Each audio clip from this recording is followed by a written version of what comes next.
ரொம்ப டயர்டா இருக்கு. இயற்கையான டேட்ஸ், பாதாம், பிஸ்தா, கேஷு அண்ட் ஹனி கொண்டு தயாரிக்கப்பட்ட லயன் டேட் நட் பைட்ஸ். இனிமே கண்ணை மூடிட்டு கடலை எண்ணெய் வாங்கலாம். ஏன்னா மந்த்ரா கடலை எண்ணெய் இதயத்தின் தயாரிப்பு. வறுக்க, பொரிக்க, ஏன் எல்லா சமையலுக்கும் மந்த்ரா தான். மந்த்ரா கடலை எண்ணெய், அபார ருசி, ஆரோக்கியமான உடல் நலம். டில்லி பாரத் மண்டபத்தில் நடந்த AI உச்சி மாநாட்டில் பல்வேறு நாடுகளின் தலைவர்கள், முன்னணி சாப்ட்வேர் மற்றும் IT நிறுவனங்களின் CEOக்கள் பங்கேற்று உரையாற்றினர். மாநாட்டில் பிரதமர் மோடி பேசியதாவது: முக்கியத்துவம் வாய்ந்த AI உச்சி மாநாட்டில் பங்கேற்றுள்ள உலக நாடுகளின் தலைவர்கள், தொழில்துறையினர், IT நிறுவன அதிபர்கள், ஆய்வாளர்களுக்கு வாழ்த்துக்கள். இந்த மாநாட்டின் மூலம் நவீன தொழில்நுட்பத்தின் புதிய பயணம் துவங்கியுள்ளது. இந்த உச்சி மாநாடு இந்தியாவுக்கு மட்டுமின்றி குளோபல் சவுத் நாடுகளுக்கு மிகவும் முக்கியத்துவம் வாய்ந்தது. AI தொழில்நுட்பம் இளம் தலைமுறையினருக்கு புதிய நம்பிக்கை ஊட்டும் வகையில் அமைந்துள்ளது. இதன் மூலம் பல்துறை வித்தகர்களின் திறமை வெளிப்படுவதோடு அது மேலும் வலுப்படும்.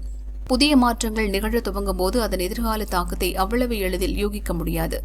கற்களை உரசி தீயை உண்டாக்கிய போது அது எதிர்காலத்தில் எவ்வளவு பெரிய சக்தியாக இருக்கும் என அப்போது யாருக்கும் புரியவில்லை. ஆனால் தீயின் பயன்பாடு மிகப்பெரிய மாற்றத்தை உண்டாக்கியது. மனிதர்களின் ஆக்கப்பூர்வமான வளர்ச்சிக்கு வித்திட்டது. பேச்சு வழக்கிற்கு மொழி வடிவம் கிடைத்த போதும், ரேடார் சிக்னல்கள் கண்டறிந்த போதும் அவற்றின் எதிர்கால பலனை அப்போது யாரும் அறியவில்லை. AI தொழில்நுட்பமும் அப்படிப்பட்ட ஒன்றுதான்.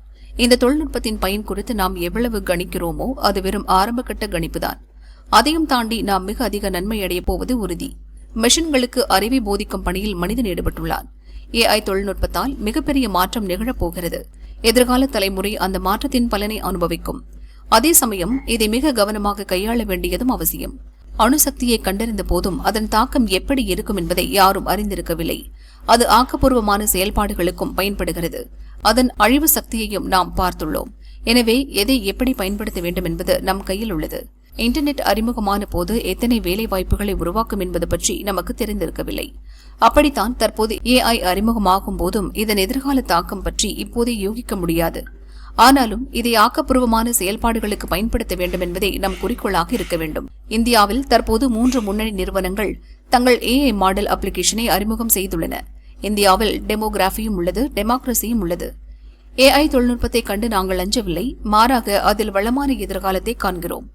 இந்தியாவில் வெற்றி பெறும் AI மாடல் உலகெங்கும் அமலாக தகுதி வாய்ந்ததாகிறது.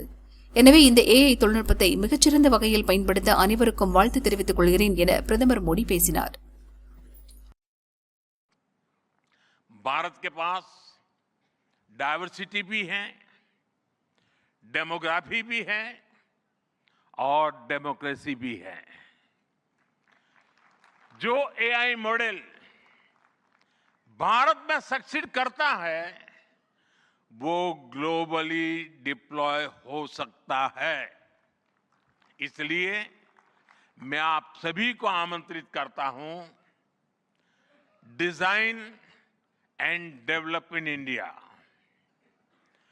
Deliver to the world. Deliver to humanity. एक बार फिर आप सभी को मेरी बहुत बहुत शुभकामनाएं. Thank you. धन्यवाद.